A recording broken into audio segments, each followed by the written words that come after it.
And let's start with the American Heart Association renews the propaganda about coconuts and saturated fat. You know, I was walking down the street the other day and I heard about that. You know, that's a brand new thing that just came out about a week ago, and they man, everybody's been in an uproar about that. The internet's been on fire. Everybody talking about all the coconut and the fat haters out there, perpetuating the 1950s era bad science, and then you get all the coconut hippies out there. They're all like, coconuts are the best, and the other guys are throwing coconuts at each other, and everybody's hating on coconuts, and it's just madness, right? It's madness. The whole thing's madness, and it's a little bit of truth with a whole lot of lie, just like all the rest. And it goes back to the original marketing thing, right? Because guess who they recommend? They're like, oh, don't eat coconuts, you'll die, but eat this instead. So what do you think they tell you to eat instead, right? So they tell you to eat Bojangles chicken. Yeah, they're like, hey, try some soybean oil, try some safflower and sesame oil, try some vegetable oil. How about some canola, right? So who do you think funded that operation? And so that is something that is just like an abomination to the whole thing, because once they tell you to eat trans fat instead of saturated fat, that's like, okay, you should just all hang up your medical licenses and all go home, because I feel like I'm getting a coconut right now. Yeah, I'm gonna go have some coconut water after this, but it's just it's like a marketing battle. It's like Pepsi and Coke. It's like you got the saturated fat people telling you that don't do it, and then you get the doctors telling you, hey, it's like it'll kill you. Would that be like me, a person who's saturated with fat? That's like oversaturated fat, right? All we had to do is put a little red ball on his nose and he could feel the stage. We're going to have frickin' fracking doing a comedy routine. So, but the reality about the science, right? It's like the science is, from the 1950s bad science book, it's like they got this A plus B equals C kind of philosophy, what they call the the kind of in the ballpark philosophy, where saturated fat, could possibly raise your cholesterol levels, right? And then your cholesterol levels separately could contribute to heart disease and all these other bad things, right?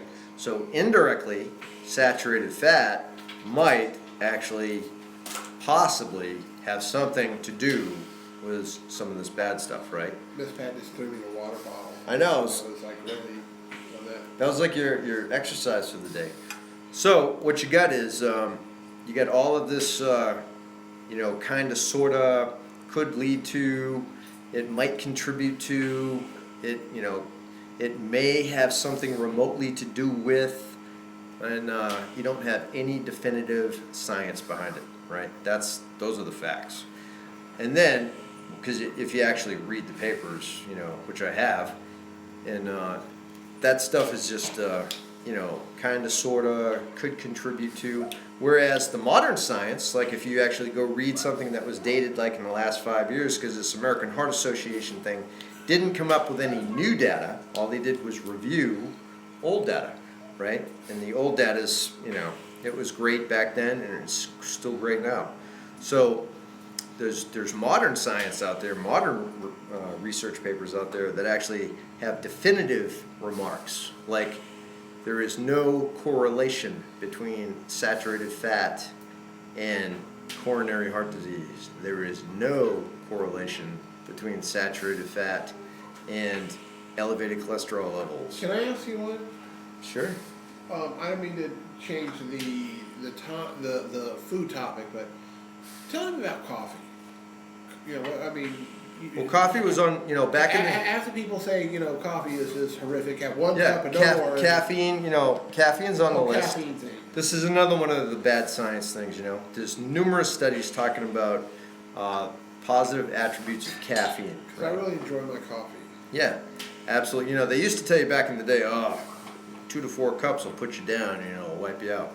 But all kinds of science supporting, you know, moderate caffeine usage for performance enhancement, athletic sports, and all kinds of stuff, right? Obviously, you know, nobody recommends, you know, going out and eating 87 coconuts. Nobody recommends going out and drinking 84 pots of coffee, right? So the end state is coconuts won't kill you, right? And anybody who thinks that a natural creation of God is bad for you versus a man-made thing made in this industrial complex is good for you, you know, you definitely got to. You know, it makes a lot of sense. Yeah, it makes a lot of sense. How long have people been eating coconuts? Since it's been palm trees and islands and blue water? I remember my granny up in Kentucky, Appalachia, you know, mountain. She probably didn't get a lot of coconuts. No, and you know what? She was in her.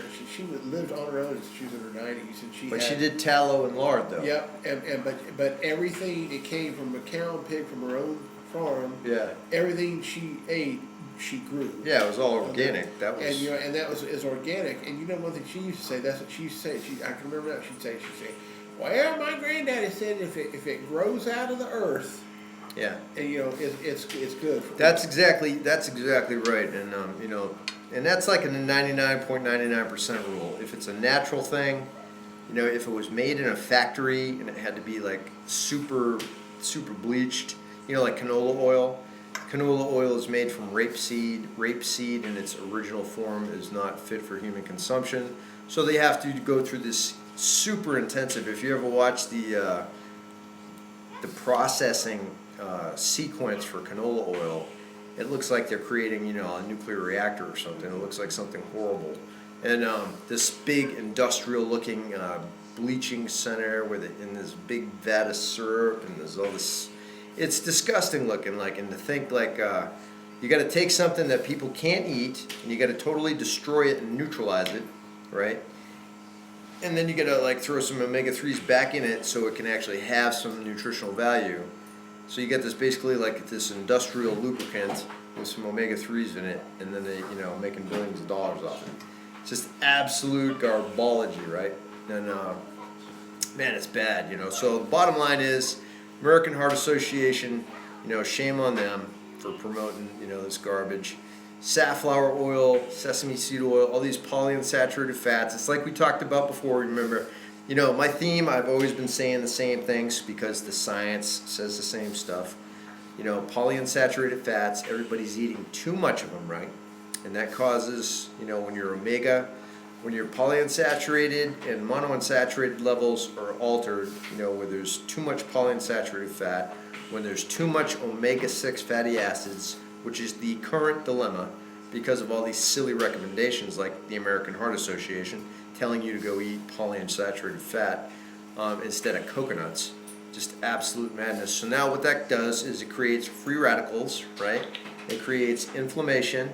It offsets your pH levels, which we've talked about in the past, which are the real, you know, the markers and the facilitators for all bad things in the universe, right? You know, and so all of these things happen. You know, it all goes back to chronic inflammation and, you know, an acidic pH level, right? That's where the devil lies, and that's where all bad things happen. So don't sweat if you use coconuts once in a blue moon. Don't worry about it. And if you use polyunsaturated fats like, you know, safflower oil once in a blue moon, ain't gonna hurt nothing. Obviously, like, you don't want more than, you know, the recommendation is not more than 10% of your caloric intake from saturated fats. And that's fine because it should be mostly monounsaturated fats and then some polyunsaturated fats and then some saturated fats, because believe it or not, there's numerous health benefits to unprocessed saturated fats. And now you got to remember too, like when we're talking about these categories, right? Unprocessed versus processed. And then you have, you know, like when you talk about red meat, okay, there's actual, like, you know, no correlation between unprocessed red meat and any of the stuff that they claim. Because the new science actually, you know, broke it down and tested the difference between processed red meat, which is bad, and unprocessed red meat, which is much less bad than everybody says. you can't just say cholesterol. You can't just say red meat. You can't just say, heart disease. You got to break it down, because another thing people don't realize too. How about the everybody knows the old myth about the HDL versus the LDL cholesterol, right? Well, most people don't understand that LDL is actually this. This stuff is so complicated, and there's so much detail to it, and everybody just paints these broad brushstrokes, like just generic, just vague things, like it's all bad or it's all good. Well, it's not. It gets very detailed, and when you're talking about fatty acids and lipids, man, it gets complicated really fast. So what you want to look at is, like your LDL, like the current thing where it just shows your total cholesterol, your HDL, your LDL, and it might even show your VLDL, very low density. But the reality is LDL cholesterol is broken down into big particles and small particles. Small particle versus big particle. Big particle is actually good for you, and is components of LDL cholesterol that are essential for health. Welcome, Tom. Welcome. And small particle LDL is the bad stuff that actually is the problem with the dreaded LDL. So, but people have no conception of all this stuff, including a lot of people in the science and medical stuff. People need to start reading a little bit more about this stuff. And Abby's saying hi. Say hi to everybody. Hi. Hello, Abby. Abby's here. Yeah, she's. So do we put the chicken in the muscle? Totally. Put the chicken in the muscle. Totally. Dun, dun, dun. And what? I heard that you just got another medal. Yeah, Tell us about that. Yeah, you did. What was 22.4 miles? Yes. The 22. Alice in Wonderland challenge, virtual challenge. Wow. Yeah. Wow. Huh? On that. She's and getting her walking on. Yeah. What about too? And I hear also somebody's going to have a birthday here shortly. Yeah. 9 years old next Wednesday. Man. Pat, he's caught up in the chords here. So. I'm sorry? He's caught up in the chords. But we had a little for Father's Day. We had a little red meat, didn't we? Yeah. We had some processed red meat. Oh. It was terrible. It was so awesome. We had Red Robin. We had a death burger from Red Robin, and man. I saw that on Yeah. Facebook. And it was like we got the egg and the bacon. Oh my God. Our cholesterol must have went through the roof. We got coronary heart disease, and we died. We must be in heaven, because it was so dang good. It was like heavenly. Look who I got. Woo. Oh man, what's that over there? What's that? What do we got? It's the Look. scout dog. Scout dog. The Woo. scout dog. Oh, you're so Yes, cute. he is The there. fur ball. Wow. What a cutie, huh? He knows his daddy. So anyway, that new report from the American Heart Association, all the fat haters will continue to say I told you so, and all the people who defend it and try to speak the truth will continue to say nay. Now keep it in mind, the coconut industry is a multi-billion-dollar industry now. Coconut stuff, they've been hyping it up far more than, like anything, these are different markets. These are different people making money off of different products, right? So one side wants to sell canola oil and vegetable oil, which remember, trans fat, when you see hydrogenated or partially hydrogenated, like there's no argument on any side about trans fat, except, when you get the American Heart Association telling you to go use it, right? Something kind of a little shaky about that. Now if you want to learn more about this, there's so many doctors, now get this, medical doctors, right, that are actually, talking about the absolute, just the blasphemy of the American Heart Association thing. And then of course you're going to have your followers, your supporters, and your naysayers. So if you really want to learn more about the truth is always somewhere in the middle. Okay? It's not going to be, coconuts are some omniscient, super healthy thing, and like they're awesome. Coconuts are good. They're a natural, they're saturated fat. They got some medium chain triglycerides, which are really good. But that's only a percentage of it. The majority of it is like there's a lot of lauric acid and some other good fats. Stuff is important. It's got some good things, and then the coconut's not going to kill you. They said it was unhealthy. It was never good for you. It's never been good for you. That's just, that's a load of crap. And there's nothing wrong with coconuts. It's a good fat source, okay? And it's, you need a certain amount of saturated fat in your diet to be healthy, okay? That's the bottom line. If you go below that, you start developing other health issues, which nobody seems to want to talk about, right? And, but, having said that, it's not some kind of miracle thing. It's too hyped up on one side, and it's it's vilified on one side, it's hyped up on the other. The truth is in the middle, and if you use it, if you like it, it should be part of your good fat sources. I wouldn't worry about the American Heart Association thing too much, and rock and roll with it. Don't worry about the fat scare, because that's there's a little bit of truth to it with a whole lot of lie, like I've always been saying. It all goes back to eating the right amount of the right stuff at the right time. Not too much, not too little, not in moderation, because you don't know what moderation means, right? Moderation for me is a whole pizza, not a slice. So you can't use that term, right? Oh, Yeah. just don't go in excess. Well, excess to me is, like 2 pizzas. So, you can't use terms like that. You can't use generic terms in a world of precision. Okay, we live in a world of science where there's a value for everything. Low equals, when they say low fat, they're talking about 30% or less, right?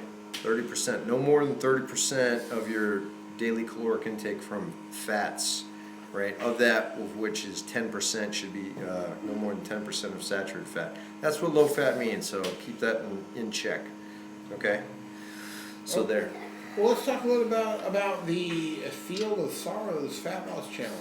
Monday, Wednesday, Fridays from 10:30 to 11:30. Yeah, the Field of Sorrows is the field out in back of the ministry building where Field of Sorrows. the Field of Sorrows. It was broken in with we had Dr. Lenny and Dora out there, and they purged their they forged their bodies in the iron of their will on the Field of Sorrows, and it's a new fat loss challenge program. It's a small group program.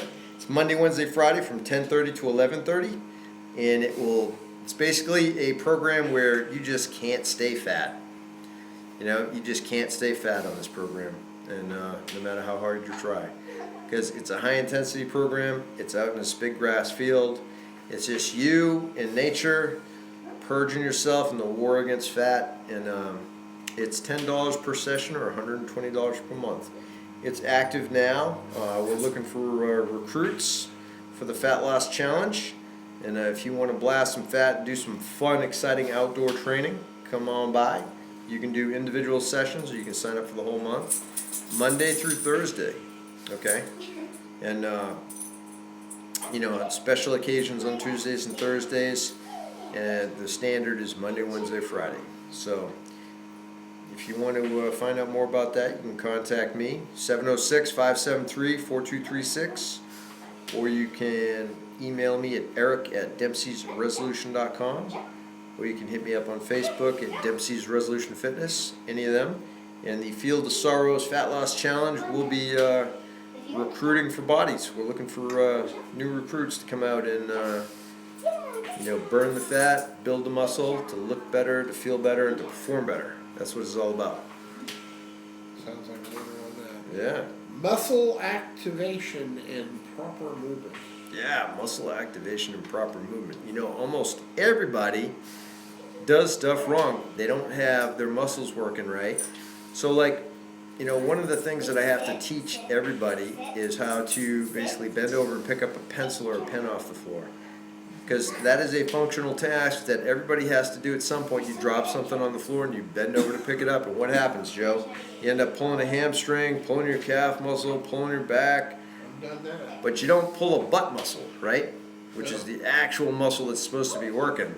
Nobody pulls butt muscles, but they pull hamstrings and lower backs and all this other stuff, right? Because you have all these overactive muscles, right? And then you have these underactive muscles. You have muscular imbalance, and of course this leads to a whole host of physical ailments that most people have, namely like knee and back pain, right? Those are the two primary culprits that probably in excess of 75% of the population suffers from at some point in time, right? Uh-huh. So lower back, who doesn't have lower back pain now? Almost everybody's got lower back pain. How about knee pain?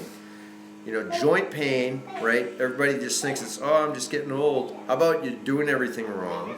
You live in a society that promotes bad stuff, right? That promotes decay. They tell you to eat, all these things that are going to actually kill you, that will kill you. And, it's like it's all deception, and there you are running around trying to do stuff while your body's falling apart from the inside out. Your joints are collapsing on you, your muscles are inactive, you're doing all this stuff wrong, you're eating all these bad foods. By the time you do put 20 or 30 years into that career and see what happens to you. At that point, you got everything under the sun, right? So you got to learn how to move properly. And that goes from a young athlete all the way up to, your standard issue, Jane and John Doe, right?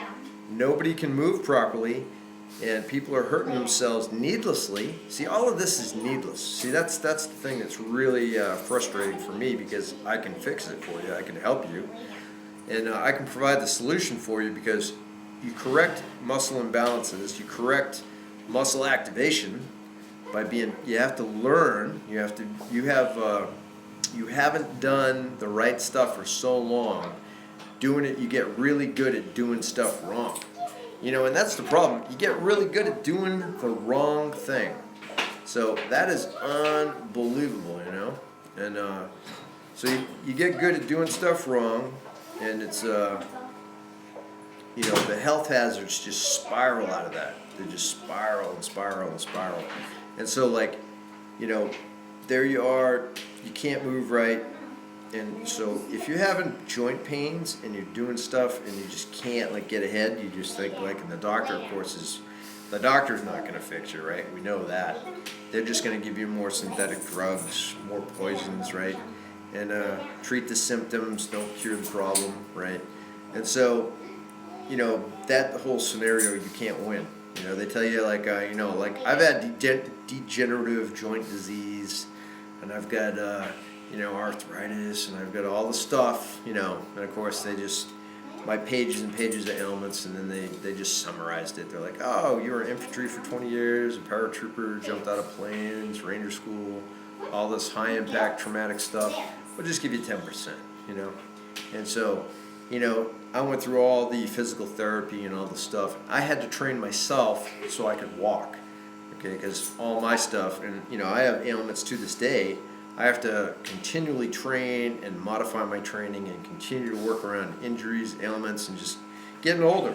Once you're hurt and you're getting older, if you ain't doing stuff right, it's a continual battle. But if you're not doing anything and you're getting older, guess what happens? The bad stuff is like a kamikaze going into a carrier deck, right? It goes really fast. You can fix it, but you got to do the right stuff. And that takes learning. You have to learn how to move properly. You got to break bad habits. You got to get instructed and spend, countless repetitions on doing it right and learning how to do stuff. You got to try all different things until you can actually feel the muscles working. You should be able to, just so to put it in perspective, if I flex my bicep, I should be able to flex it and know what it feels like. If I flex my tricep, I should know what it feels like. I should know where it's at and what it feels like. I should be able to flex it on command, my chest, my lats, my glutes, my quads, my calves, all my muscles I should be in control of, and I should be able to flex them, okay? So if you can't contract a muscle, that means it's unplugged and you have no control over it. It's just dormant, it's sleeping, it's dead. And you have to wake it up because it's your muscle, you're in charge of it, it's your body, right? So if you're just walking around and all you feel, most people, in the 99% rule, say your typical woman, typical guy, middle-aged, they walk in and all they can feel is their biceps and their quads, the front of their legs, and their kneecaps and their biceps and their back hurts, right? That is your typical, if I was to walk down the street and just randomly do a survey and ask the first 100 people I came across, hey, do you feel this, this, and this? I'd get, almost all the same answers. You don't even have to do the study because that's just a given. So, you know, that stuff is all correctable. That is the society we live in. You know, everybody's got the, you know, the head forward thing, especially in our social media and all our techno wizard, all our gadgets and stuff. Everybody's got the head forward syndrome. That's a new medical thing that everybody's dealing with. Like, that's the new craze, the medical craze. Everybody's got these treatment programs for the head forward syndrome, upper cross syndrome, the rounded shoulders. Okay, all of those things are fixable. And it's just bad habits. Like, we live in a bad habit society. We have a horrible, you know, our society is based on horrible nutrition stuff, right? The official guidelines are horrible, right? The terrible stuff that is out there is just, you know, everywhere you go, nothing is set up to make you healthy. Nothing is set up to benefit we the people. It is all, you know, really against us. I mean, from everywhere you look, you know, aluminum in your underarm deodorant, right?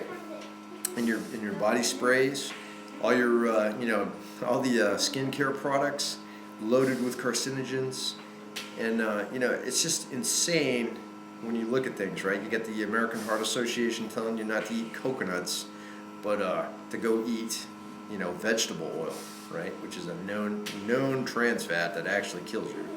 So you got that going on, and then you get all the doctors giving the thumbs up to it, right? Because that's the doctrine. You can't say anything against the doctrine, okay? Even though it's blatantly wrong and science shows it. So everywhere you go, it's just like, what do? You know, all this American Heart Association thing did was perpetuate the myths that's been going on since the 50s. And now, you know, everybody's even more confused. Like, well, I thought coconuts were good, you know? No, and so you got these guys saying, no, it was never good. And then you got these guys over here saying, oh, it's super awesome. Well, which one is it, okay? The truth is somewhere in the middle. It's not a miracle thing. It's not going to kill you. It's good stuff if you use it correctly, right? If you eat too much of anything, it's going to cause a problem, but it's definitely not one extreme or the other. The truth always lies in the middle somewhere, okay? Rarely does an extreme, like, don't eat this, or, you know, reduce this greatly, or eat a lot of that. You know, you shouldn't be eating a lot or too little of any stuff, because you need the right amount. It all comes back to the right amounts, okay? So it's all about the right amount of the right stuff at the right time. And fat is a part of it. Fat is part of the deal, okay? You gotta have saturated fats, you gotta have polyunsaturated fats, you gotta have monounsaturated fats. The only thing across the board that I think we can all agree on is no trans fat. Absolutely none, okay? Man-made, partially hydrogenated oils, okay? Of course, the American Soybean Association doesn't want you to say anything bad about soy, right? But of course, that's a whole nother product. Does it have health benefits? Yes, under very strict circumstances, right? It's never cut and dried with a blanket statement. You cannot say, you know, low this, high that. Don't avoid this, or get a lot of that. You can't say those things because there's specifics. The stuff is so complicated. You know, for a nutshell on soy, if we want to do a soy recap real quick, here's the deal. Everybody's like, oh, there's all these health benefits. The pro-soy people, right? It's got all these health benefits, which is true. True. Soy's got a lot of health benefits, right? But you got to read the rest of the paragraph that they leave out, right? Only if it's fermented non-GMO soy in less than 10 grams per day. That's the part they left out. You see, when I had to go to graduate school and write all these papers on all these topics, you know, like, is soy good or bad? Tell me, you know, and I had to, you know, quote all these scientific studies. I had to read all the studies to quote them, because you got to read all the stuff. And that's the other thing. You got to read both sides of the coin. Everybody is so polarized. Like, do I think coconuts are good? Yes, I do. Okay. Is there science that says that? Yes, there is. Okay. Is there science that say coconuts are bad? Not really. Okay. And that's the difference. Okay. Everything that what I do is based on results, experience, and science. Like, the science validates all the stuff that I already knew to be true. That's how it worked out for me. Other people do it in reverse. They learn the science, they go to school, and then they get the experience. I did it the other way around. 35 years later, I'm going to all this school, getting all these things going on, and So the bottom line is, don't freak out about coconuts. Don't freak out about saturated fat. That's not going to kill you. You do need to be careful on all this polyunsaturated fat, these good fats. See, this is how deceptive everything is. Now they got everybody's like scared of saturated fat and trans fat, right? Which trans fat you definitely want to cut out. So now the polyunsaturated fats are like, oh, this is heart, and they start using this other deceptive term, heart healthy, right? So these fats are heart healthy. And you got to be careful with stuff like that. Heart healthy, right? Terrible, terrible. So heart healthy fats, it's like, you got to be kidding, right? Heart healthy fats. So one guy's saying this is our heart healthy fat. The other guy's saying this isn't a heart healthy fat. It's like, this will kill you. This is good for you. But the bottom line is, if you eat too many polyunsaturated fats, you're going to create an imbalance between your omega-6 and your omega-3 ratio, between your polyunsaturated fats and your monounsaturated fats, and you're going to end up, causing free radicals and chronic inflammation, and you're going to invoke the demons of all this bad stuff that you were trying to avoid in the first place, right? So it's this, like, what are you supposed to do? Who are you supposed to? You got to talk to somebody that actually knows the deal. I don't go left or right. I try to stay in the middle lane. I walk the beaten, off the beaten track. I don't follow the path. I don't follow the mainstream. I'm not affiliated with any organizations. I'm my own guy. I go with where the science takes me and where the results take me, and where my experience has taken me. I know A plus B equals C because of, I did it trial and error 1,000 times over decades with hundreds of people, right? And then I went to school and said, oh yeah, look at the science. The science supports all the stuff that I said was true. So that's how I go. And if the science isn't there, the science isn't there. Is there, something to be concerned of with LDL cholesterol? Yeah. The LDL cholesterol that you got to watch is the small particle LDL. That's the stuff that's really, really bad. Like, you do not want a lot of that. But the big particle, the large particle LDL, has actually got super, like a whole list of super essential health products. You got to have it, right? Same thing with the HDL cholesterol. So back in the day, the numbers, they keep changing the numbers, right? Because we like to sell those statin drugs.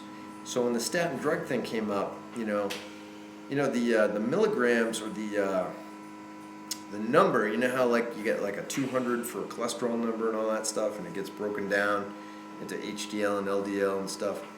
Well, it used to be like 310, and then they cut it down to 200. Because, man, you ain't going to get a lot of sales if you keep it at 300, right? There's a lot of medical doctors, old medical doctors, that still say 300 is the real number, not 200. Same thing with blood pressure. They load, it used to be 140 over 90, right? And now, you're pre-hypertensive, getting ready to go on lisinopril as soon as you walk in the door. Pretty much everybody's pre-hypertensive nowadays. Your blood pressure has to be so low that, it's like, okay, who's got blood pressure like that? So the prescriptions for pills are just waiting right next to the door. All you gotta do is walk by, Blood sugar, all that stuff, that's all controllable through lifestyle, nutrition, exercise, all your habits. So you gotta stop the madness. You gotta educate yourself. You gotta learn the truth, right? Don't listen, because fake news isn't only on CNN. Fake news is coming out of every industry, the government, all the industries, right? On both sides, right? The coconut industry is going to tell you, they're super, drink our coconut water. Coconut water is great, like it's got some electrolytes in it and stuff, but it's really ain't got a whole lot of, it's good. I mean, there's nothing really bad about it, and but it's like, it's no big deal. Like, people rant and rave, there's like all these brands. Coconut, there's a lot of good coconut stuff, a lot of good coconut stuff. We're talking raw, organic coconut stuff, nothing processed. If it's got sugar, if it's processed with all kind of preservatives, you don't want anything to do with it. That's bad, just as bad as everything else. So, keep it real. Not all products, just because it says coconut or fat, are bad or good, okay? Bad or good is about all the other details that go with it and how you're using it. and the amounts. If you can take something that's super good for you, like if you ate, okay, I got fresh pears, I'm gonna eat 2,000 fresh pears. If you ate too many fresh pears, drank too much water, took too much good medicine, in one dose, it's all about dosage and time. Now that's the part of the where the medical stuff is right. Dosage and time. If you take too much stuff in too short of a time, it's going to have a different reaction than if you took the correct dose in a proper sequence and a proper length of time, right?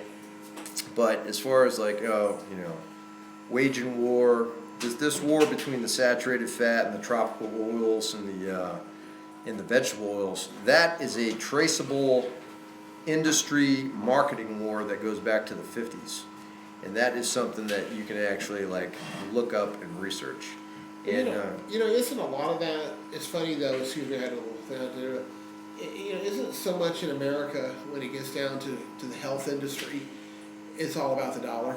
Well, that's a sad reality, and a lot of people still are naive and don't, just don't accept it, right? If you don't understand that the world revolves around the dollar, you can live or die based on making somebody money. They don't care whether you live or die. If you really think people selling you statin drugs care if your cholesterol is high or low, and if that's going to kill you, that has, number one, they're just ripping you off because that has nothing to do with nothing. That's just we're selling you, sugar pills, placebos, right? They don't care if you die. They're just making billions of dollars. Okay, so you got to really learn. You don't need to be on most of this stuff. You walk out today. You ask anybody, and more often than not now, when I deal with new clients and talk to people who call me up with questions. Are you on some kind of blood pressure medicine? Oh yeah, I'm on this. What about metformin? Oh yeah, I'm taking that. What about Lipitor? Oh yeah, I'm on that. It's wow. It's what else you on? Oh, you're on some kind of blood thinner, right? And then you're on some painkillers. And then what goes on and on and on and on. This is a whole laundry list of typical drugs that, probably more than half the people are on, at least 2 or 3 of them. That's terrible. You don't need to be on all that stuff. If you go into the doctor. Can I stop and make a suggestion there? Yeah.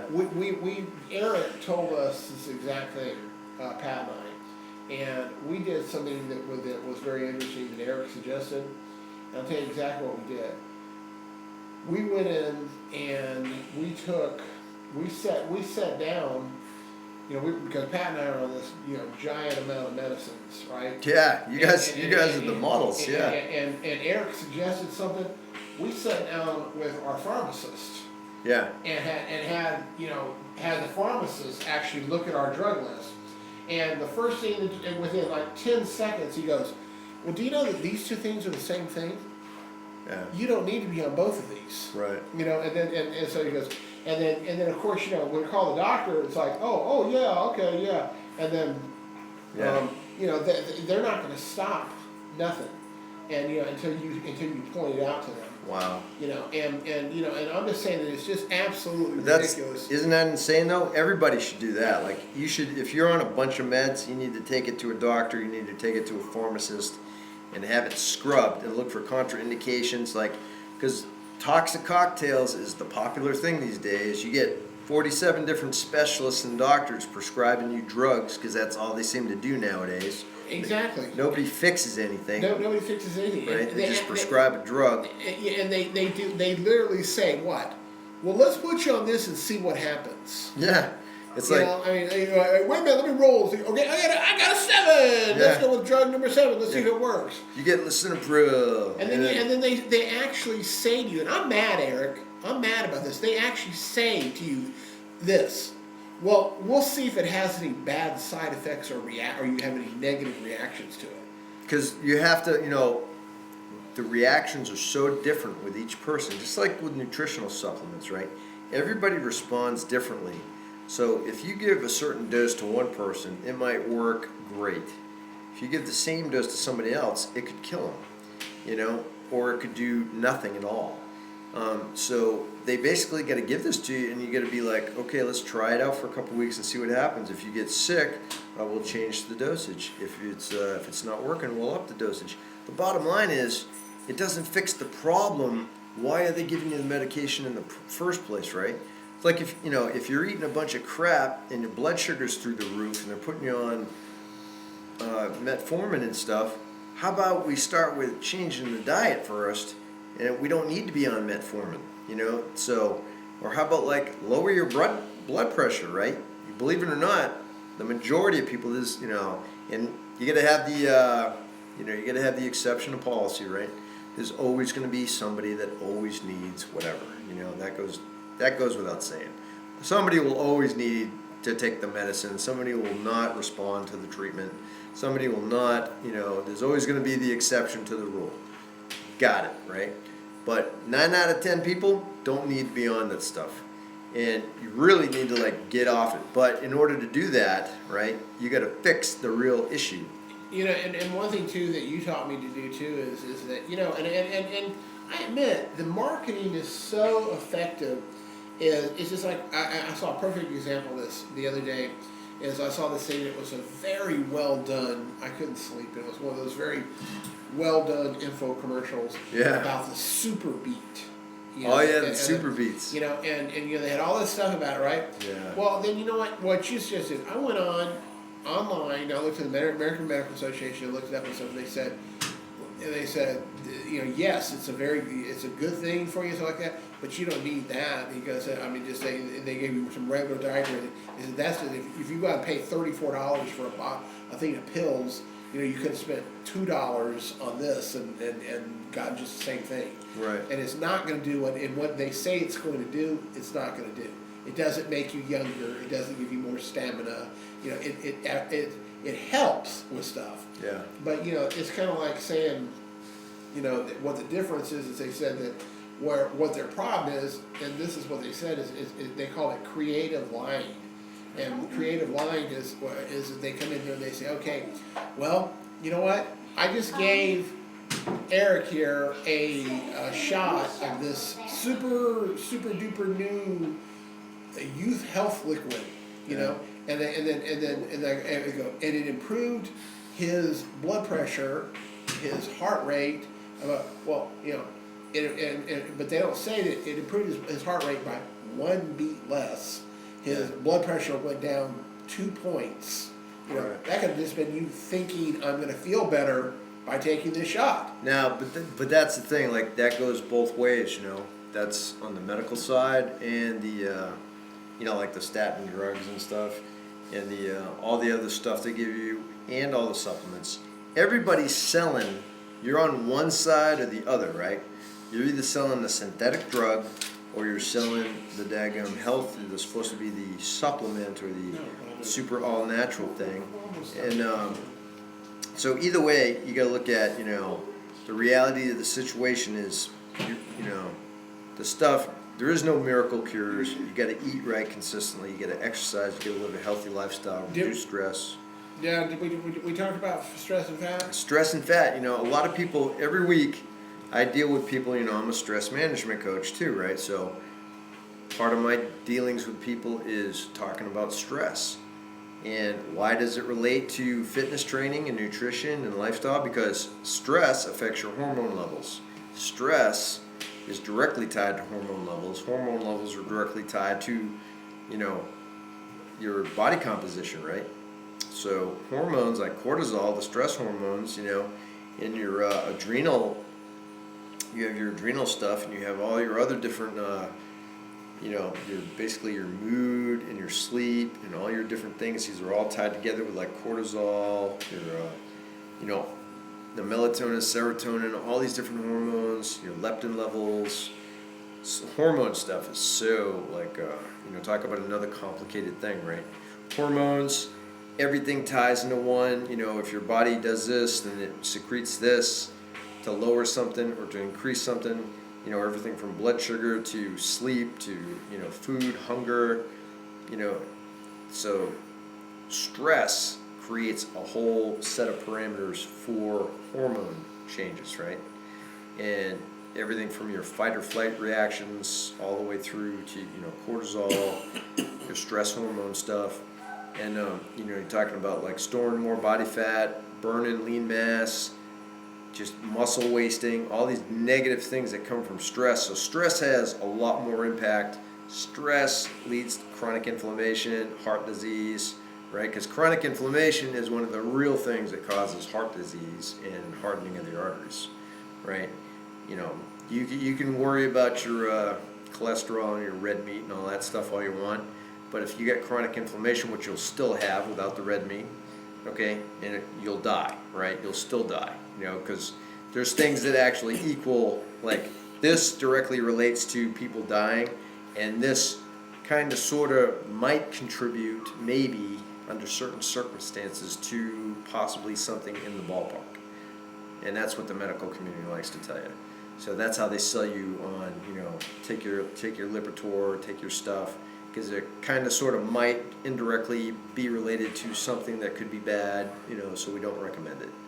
And but on the other hand, when you look at the real stuff, chronic inflammation, pH levels, cancer, heart disease, all of these things, direct lines, stress, chronic inflammation, heart disease, boom, boom, boom, like these things, death, all cause mortality, right? All the different science, when you read the different science in the different realms, have very different significance, right? Because if you're reading a bunch of stuff that's saying kind of, sort of, might contribute to, maybe indirectly is tied to this, every third Sunday for, all this stuff, and then you got science that says this equals this, right? That's a totally different ballgame. When you have all kinds of stuff, so chronic inflammation, your pH levels, stress management, lifestyle, hydration, sleep, lifestyle, exercise, nutrition, all of that stuff matters equally, okay? If one thing is off, it affects all the rest. Like, it's like a spider web. It's like a super, super connected spider web. And if one link, the weak link in the chain, that could be enough to cause chronic inflammation and totally negate all the other good stuff you're doing. So you've got to really look at the big picture, and that's why I zoom people out. Everybody's like, oh, it must be the red meat. It's like, oh my gosh. If that's really, okay, you're still, you can still die from all these diseases with no red meat. And if you, saturated fat, like I said, if you actually read the studies, when you cut out saturated fat completely from your diet, guess what happens to your cholesterol? It doesn't get better, right? It gets worse, right? And what happens to your all-cause mortality?